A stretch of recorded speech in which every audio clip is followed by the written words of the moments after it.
Good morning class. आज हम biology के एक टॉपिक स्टेम सेल के बारे में बात करते हैं। जो बच्चे आसानी से समझ नहीं पाते हैं उसके मीनिंग के बारे में पता करेंगे।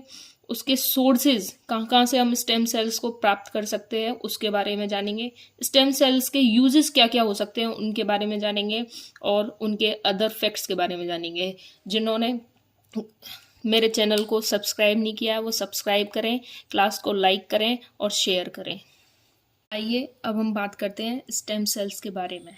स्टेम सेल्स वो अनडिफरेंशिएटेड प्रिमिटिव सेल्स होती हैं, जो प्रिमिटिव सेल जो अनडिफरेंशिएटेड है, जो डिफरेंशिएट नहीं हुई है किसी चीज में। उनके पास एबिलिटी होती है नई सेल बनाने की या ऑर्गन्स बनाने की, वो हमारी स्टेम सेल्स होती हैं। अब हम स्टेम सेल्स के सोर्सेस के बारे में बात करें कि हमें स्टेम सेल्स कहाँ कहाँ मिलेंगी, तो आइए हम सोर्सेज के बारे में बात करते हैं। आइए अब हम सोर्सेज के बारे में बात करते हैं। सोर्सेज, पहली embryonic stem cells. Embryonic stem cells का मतलब है जब बच्चा, जब जायगोट होता है हमारा, जो फीमेल और मेल जब रिप्रोडक्शन करते हैं तो जायगोट का फॉर्मेशन होता है। जायगोट का कंटिन्यूअस डिवीजन्स के बाद एम्ब्रियो बनता है। तो एम्ब्रियो की किसी एक सेल को निकाल लिया जाए तो उसे हम बोलेंगे एम्ब्रियोनिक स्टेम सेल। और इस सेल के पास एबिलिटी होती है डिफरेंशिएट होकर नया ऑर्गेनिज्म बनाने की, पूरे का पूरा बच्चा बनाने की एबिलिटी होती है। ये होती है हमारी एम्ब्रियोनिक स्टेम सेल। दूसरी होती है umbilical cord stem cell. Umbilical cord stem cell का क्या मतलब है? अम्बिलिकल कॉर्ड से आप समझ रहे होंगे कि अम्बिलिकल कॉर्ड जो बच्चे को प्रेगनेंसी के टाइम में मदर से जोड़े रखती है उसे हम अम्बिलिकल कॉर्ड बोलते हैं। तो अम्बिलिकल कॉर्ड को की सेल्स को रख लिया जाए और कभी अगर मान लो बच्चे में कोई बीमारी हो रही है, आगे जाके बच्चे में कोई डिजीज हो रही है जिसका कोई ट्रीटमेंट नहीं है, या हमें ऑर्गन ट्रांसप्लांट करना है, या हमारी किडनी खराब हो गई बच्चे की आगे चल के, या फिर हार्ट फेलियर हो गया, या फिर उसका लिवर काम नहीं कर रहा है, तो हम क्या करेंगे? अम्बिलिकल कॉर्ड को, आजकल क्या हो रहा है कि अम्बिलिकल कॉर्ड को प्रिजर्व किया जा रहा है, क्रायो प्रिजर्वेशन खुल गए हैं। अब इनको क्या होता है, इनको एक स्पेसिफिक टेम्परेचर पर प्रिजर्व कर लिया जाता है। और बाई चांस किसी बच्चे में आगे चल के मतलब ओल्ड एज में अगर कोई बीमारी हो रही है और ऑर्गन ट्रांसप्लांट के लिए हम जानते हैं सब कि ऑर्गन ट्रांसप्लांट इतनी आसानी से नहीं होते, उसके लिए डोनर भी खोजना पड़ता है। डोनर के अलावा अगर डोनर मिल भी जाए तो ऑर्गन ट्रांसप्लांट करते समय अगर उनके इम्यून सिस्टम ने उसको रिजेक्ट कर दिया तो क्या होगा? तो आज की ये टेक्निक आ गई है कि अम्बिलिकल कॉर्ड को हम प्रिजर्व करके रखते हैं, और मान लो कोई बीमारी हो जाती है तो उसके सेल्स से, उसकी स्टेम सेल से हम नया ऑर्गन्स बना सकते हैं जो इंसान में आसानी से ट्रांसप्लांट हो सकता है। हमें ना तो किसी की डोनर की जरूरत पड़ेगी और ना ही हमारी बॉडी उसे रिजेक्ट करेगी। तो तीसरी बात आती है adult tissue stem cell. Adult tissue stem cell से क्या मतलब है? हमारी जो बोन मैरो होती है, जो हमारी हड्डियां होती हैं, हमारी जो बोन मैरो है, यहाँ से स्टेम सेल ले लिए जाएं और हमारे सेल्स को डिवाइड करके अदर सेल्स बनाई जाए। तीसरी होती है इंड्यूस प्लूरीपोटेंट स्टेम सेल। इसमें क्या होता है, ये की जाती है सोमेटिक सेल से डेवलप की जाती है। सोमेटिक सेल से कैसे डेवलप की जाएगी? सोमेटिक सेल्स के डीएनए को लेंगे और उसको सोमेटिक सेल्स के डीएनए को लेंगे और उसमें रिकॉम्बिनेंट टेक्नोलॉजी या रिकॉम्बिनेंट टेक्निक के बेसिस पर, रिकॉम्बिनेंट टेक्निक की मदद से उसमें चेंजेस कर देंगे, ये हो जाएगी हमारी, उसे चेंजेस कर देंगे और हम स्टेम सेल डेवलप कर लेंगे। ये हो जाएगी हमारी इंड्यूस्ड प्लोरिपोटेंट स्टेम सेल। तो आप सब समझ गए, पहली होती है हमारी एम्ब्रियोनिक स्टेम सेल, दूसरी umbilical cord stem cell, adult tissue stem cell, और तीसरी इंड्यूस्ड प्लूरिपोटेंट स्टेम सेल। और हम इनके बारे में एक चीज और जान सकते हैं कि इनके पास अलग अलग पोटेंशियल होते हैं। अलग अलग पोटेंशियल का मतलब क्या है कि जैसे एम्ब्रियोनिक स्टेम सेल ली हमने, तो बच्चा जब एम्ब्रियो से हमने ये ली, तो ये क्या होगा कि ये हमारी बॉडी के सारे ऑर्गन्स को बना सकती है।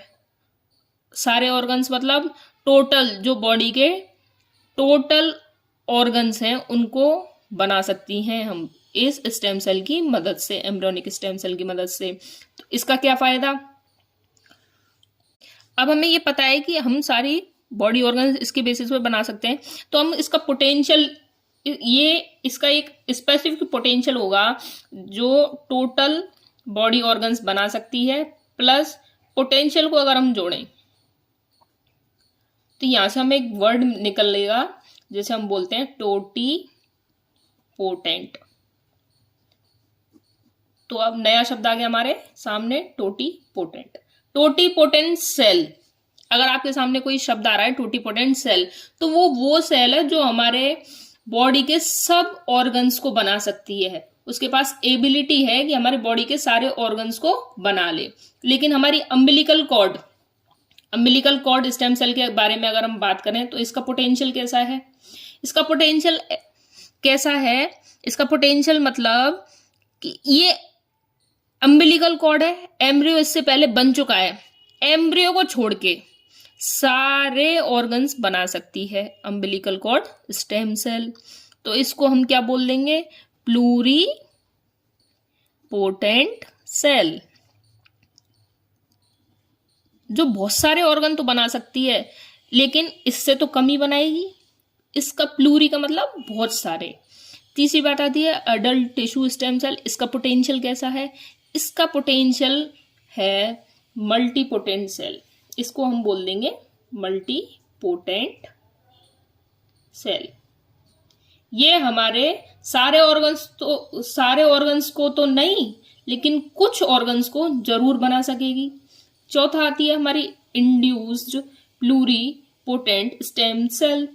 इंड्यूस्ड प्लूरिपोटेंट स्टेम सेल, इसमें क्या होता है, जैसे हमारी स्किन मान लो, इसकी नहीं, हमारी एक पोटेंशियल के बेसिस पर एक और सेल होती है, उसे बोलते हैं हम